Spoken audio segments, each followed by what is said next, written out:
et des colonies israéliennes.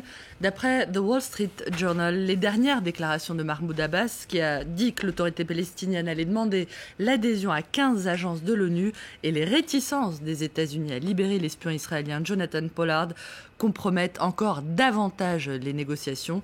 Rappelons que les propos de Mahmoud Abbas interviennent peu après l'annonce d'un nouvel appel d'offres pour 700 logements supplémentaires à Jérusalem-Est et après que le gouvernement israélien a refusé de libérer un dernier groupe de prisonniers palestiniens, une libération qui pourtant a été prévue le 29 mars. Bref, tout semble bloqué à nouveau. S'agissant de l'éventuelle libération de Jonathan Pollard, The Daily Beast révèle ce matin que les deux responsables démocrates et républicains de la commission du renseignement américain ont fait connaître leur opposition.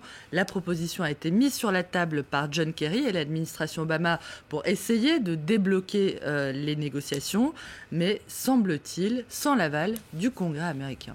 Et cette libération de Jonathan Pollard, semble-t-il, ne fait pas l'unanimité non plus en Israël. Condamné à perpétuité en 87 aux États-Unis pour espionnage au profit de l'État hébreu, Jonathan Pollard est présenté par ses détracteurs comme celui par qui le scandale est arrivé, comme étant à l'origine de la dégradation de dégâts considérables dans les relations américano-israéliennes.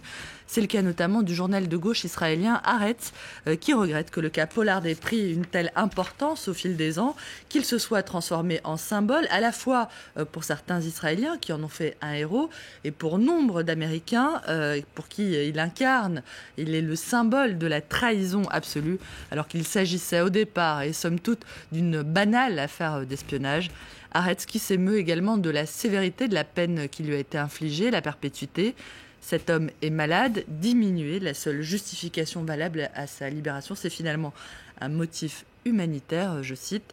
Pour le journal de droite Yediot Aharonot, l'affaire Pollard et les remous de ces derniers jours accréditent surtout l'idée qu'il est plus que temps pour les États-Unis de s'effacer, de cesser de jouer aux faiseurs de paix. Ces discussions ne mènent nulle part, assène le journal, qui demande à ce qu'on laisse Netanyahou et Abbas se débrouiller tout seuls. Sans transition, on va maintenant en France. On attend d'ici quelques minutes ou quelques heures l'annonce de la composition du gouvernement de Manuel Valls. Et ce remaniement dans la foulée de la défaite socialiste au municipal est perçu comme un vrai virage à droite par notamment The Wall Street Journal. Si la nomination de Manuel Valls, perçue dans son propre parti comme un modernisateur blairiste, marque la fin de la guerre menée par François Hollande contre les investisseurs étrangers et contre les riches, alors oui, je cite, cette nomination et ce remaniement sont une bonne nouvelle. Le journal qui décrit le bilan de Jean-Marc Ayrault comme étant au mieux incohérent, presque aussi sévère. The Guardian, Hélène, explique que la nomination d'une personnalité sans grand relief, Jean-Marc Ayrault en l'occurrence, finit toujours dans les larmes. La France aime les hommes à poigne. Manuel Valls en est un, populaire de surcroît. C'est ce qu'écrit The Guardian, qui reprend d'ailleurs la formule du journal The Economist, qui avait qualifié, on s'en souvient, le nouveau Premier ministre de Sarkozy socialiste. Un homme fort qui va devoir montrer qu'il est capable aussi de marcher sur la corde raide, conclut le journal, en évoquant les relations, on le sait, notoirement difficiles entre Manuel Valls et les Verts. On termine cette revue de presse avec une histoire incroyable, celle d'un étudiant new-yorkais. C'est à lire dans The Independent. Il s'appelle Kwasi Enin, il a 17 ans et il vient de réaliser une prouesse qui équivaudrait en France à réussir simultanément le concours de Normale Sup Polytechnique et l'ENA. Il a tout simplement été reçu dans toutes les universités de l'Ivy League, la crème de l'enseignement supérieur aux États-Unis. Brown, Columbia, Cornell, Dartmouth, Harvard, Penn, Princeton et Yale.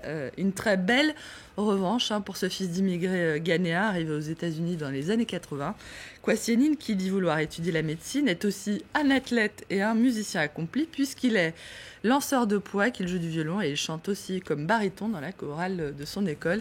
C'est le fils rêvé. Heureusement qu'on n'est pas un 2 avril, sinon j'aurais cru que c'était un poisson, mais apparemment, c'est possible d'être aussi brillant. Le premier, c'était hier, donc ça n'est pas un poisson d'avril. Tout va bien. Merci beaucoup, Hélène. C'était la revue de presse internationale. Restez sur France 24. Je vous retrouve juste après la pause. Paris Direct continue. On verra notamment ce qui se passe du côté de l'Élysée. On attend l'annonce imminente du nouveau gouvernement de Manuel Valls.